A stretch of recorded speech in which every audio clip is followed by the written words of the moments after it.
ನಮಸ್ತೆ ಸ್ನೇಹಿತರೆ, ಇವತ್ತು ನಾವು 6ನೇ ತರಗತಿಯ ವಿಜ್ಞಾನದಲ್ಲಿ ಮೊದಲನೇ ಪಾಠದ ವಿವರಣೆಯನ್ನು ತಿಳ್ಕೊಳ್ಳೋ. ಮೊದಲನೆಯ ಅಧ್ಯಾಯ ವಿಜ್ಞಾನದ ಅದ್ಭುತ ಪ್ರಪಂಚ.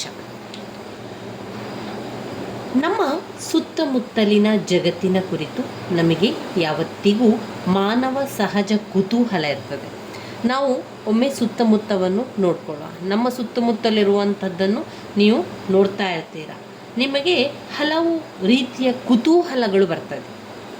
ಯಾವಾಗನಿಂದ ಆ ಒಂದು ಕುತೂಹಲ ಬರ್ತದೆ ಅಂತ ಹೇಳಿದರೆ, ನಮಗೆ ಚಿಕ್ಕ ವಯಸ್ಸಿನಿಂದಲೇ, ಬಾಲ್ಯದಿಂದಲೇ ನಮಗೆ ಕುತೂಹಲಗಳು ಆರಂಭ ಆಗ್ತದೆ.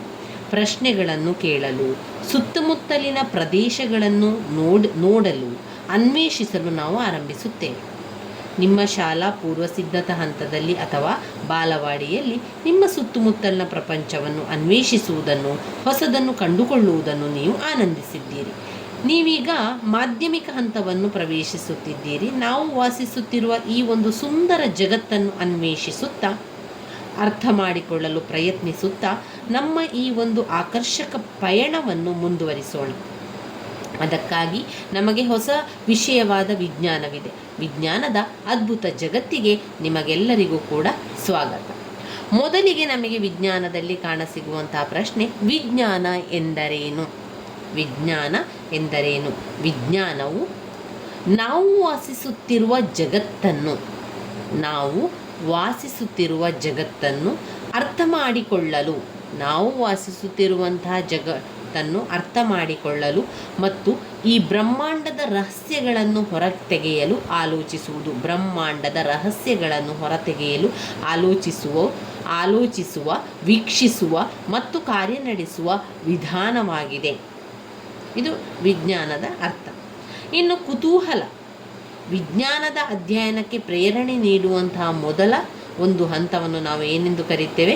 ಕುತೂಹಲ ಅಂತ ಕರೀತೇವೆ. ವಿಜ್ಞಾನದ ಅಧ್ಯಯನಕ್ಕೆ ಪ್ರೇರಣೆ ನೀಡುವ ಮೊದಲ ಹಂತ. ಮರಳಿನ ಸಣ್ಣ ಕಣಗಳಿರಲಿ ಅಥವಾ ಬೃಹದ್ದಾದ ಪರ್ವತಗಳೇ ಇರಲಿ, ಅಲ್ಲಿ ಹುಲ್ಲಿನ ಎಲೆ, ವಿಶಾಲ ಅರಣ್ಯವನ್ನೇ ಅಧ್ಯಯನ ಮಾಡುತ್ತಿರಲಿ, ಅಲ್ಲಿ ಅನ್ವೇಷಣೆಗೆ ಏನಾದರೂ ಹೊಸತು ಇದ್ದೇ ಇರುತ್ತದೆ ಹಾಗೂ ಆವಿಷ್ಕರಿಸುವುದು ರೋಮಾಂಚನಕಾರಿಯಾಗಿರುತ್ತದೆ. ನೀವು ಎಂದಾದರೂ ರಾತ್ರಿಯ ಆಕಾಶವನ್ನು ನೋಡಿದ್ದೀರಾ ಮತ್ತು ಆಕಾಶಗಳು ಏಕೆ ಹೊಳೆಯುತ್ತಿದೆ ಎಂದು ಆಲೋಚಿಸಿದ್ದೀರಾ? ಎಂದಾದರೂ ಹೂಗಳು ಅರಳುವುದನ್ನು ನೋಡಿದ್ದೀರಾ? ಅದಕ್ಕೆ ಯಾವಾಗ ಅರಳಬೇಕು ಎಂದು ಹೇಗೆ ತಿಳಿಯುತ್ತದೆ ಎಂದು ನಾವು ಮೊದಲಿಗೆ ತಿಳ್ಕೊಳ್ಬೇಕಾಗಿರುವಂಥದ್ದು. ಇನ್ನು ನಾವು ಇಲ್ಲಿ ಬೇರೆ ಬೇರೆ ಚಿತ್ರಗಳನ್ನು ಕಾಣ್ಬೋದು. ಮರುಭೂಮಿ, ಕಡಲ ತೀರ, ಸಾಗರದಾಳದ ನೋಟ, ಒಂದು ಗ್ಯಾಲಕ್ಸಿ.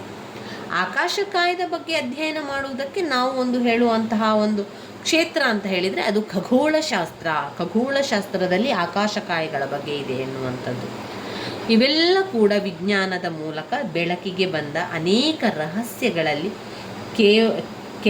ಕೆಲವು ಉದಾಹರಣೆಗಳನ್ನು ಮಾತ್ರ ವಿಜ್ಞಾನದ ಅತ್ಯಂತ ರೋಚಕವೆನಿಸುವ ವಿಚಾರವೆಂದು, ಅದು ಸರ್ವವ್ಯಾಪಿ. ಸಾಗರದಾಳದಿಂದ ವಿಶಾಲವಾದ ಬಾಹ್ಯಾಕಾಶದವರೆಗೆ, ಅಡುಗೆ ಮನೆಯಲ್ಲಿ ತಯಾರಾಗುವ ಅಡುಗೆಯಿಂದ ಆಟದ ಮೈದಾನದಲ್ಲಿ ಏನು ನಡೆಯುತ್ತಿದೆ ಎಂಬಲ್ಲಿವರೆಗೆ ಹಲವು ಅಭೂತಪೂರ್ವ ಆವಿಷ್ಕಾರಗಳು ಇಂತಹ ಅನಿರೀಕ್ಷಿತ ತಾಣಗಳಿಂದಲೇ ಬಂದಿರುವಂಥದ್ದು. ವಿಜ್ಞಾನ ಎನ್ನುವಂಥದ್ದು ಬೃಹತ್ ಮತ್ತು ಕೊನೆಯಾಗದ ಒಗಟಿನಂತಿದೆ. ನಮ್ಮ ಪ್ರತಿಯೊಂದು ಹೊಸ ಆವಿಷ್ಕಾರಗಳು ಒಗಟಿಗೆ ಮತ್ತೊಂದು ತುಣುಕನ್ನು ಸೇರಿಸುತ್ತದೆ. ಈ ಒಗಟು ಅತ್ಯುತ್ತಮವಾದುದು.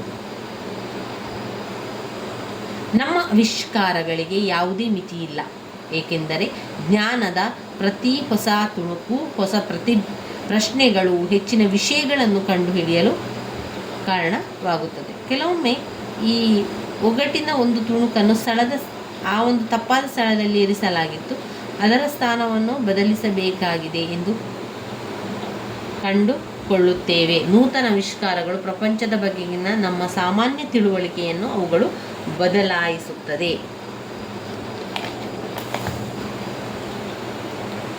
ಈ ಒಂದು ಪುಸ್ತಕವನ್ನು ಅಧ್ಯಯನ ಮಾಡುತ್ತಾ ಹೋದಂತೆ ಅನೇಕ ಆಸಕ್ತಿದಾಯಕ ವಿಚಾರಗಳು ನಿಮ್ಮೆದುರಿಗೆ ಬರುವಂಥದ್ದನ್ನು ಕಾಣ್ಬೋದು. ಕೆಲವು ಚಿತ್ರ ಪ್ರಚೋದಕ ಪ್ರಯೋಗಗಳನ್ನು ಮಾಡಿ ಮತ್ತು ಇನ್ನು ನಮ್ಮ ದೈನಂದಿನ ಬದುಕಿನಲ್ಲಿ ಹೇಗೆ ಉಪಯುಕ್ತವಾಗಿದೆ ಎಂಬುದನ್ನು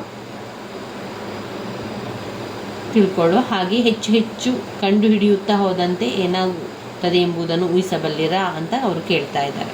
ಈ ಎಲ್ಲ ಆಲೋಚನೆಗಳು ಒಂದಾದರೊಡನಂತೆ ಹೆಣೆದುಕೊಂಡಿರುವುದನ್ನು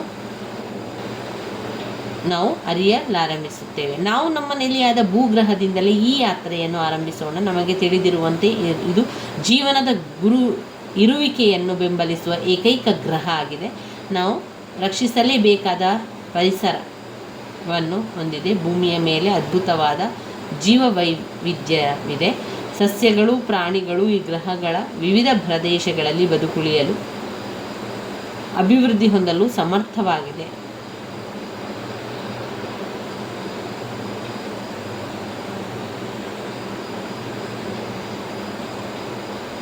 ಅವುಗಳಲ್ಲಿ ಸಸ್ಯಗಳು, ಪ್ರಾಣಿಗಳು ಗ್ರಹದ ವಿವಿಧ ಪ್ರದೇಶಗಳಲ್ಲಿ ಬದುಕುಳಿಯಲು ಮತ್ತು ಅಭಿವೃದ್ಧಿ ಹೊಂದಲು ಸಮರ್ಥವಾಗಿದೆ.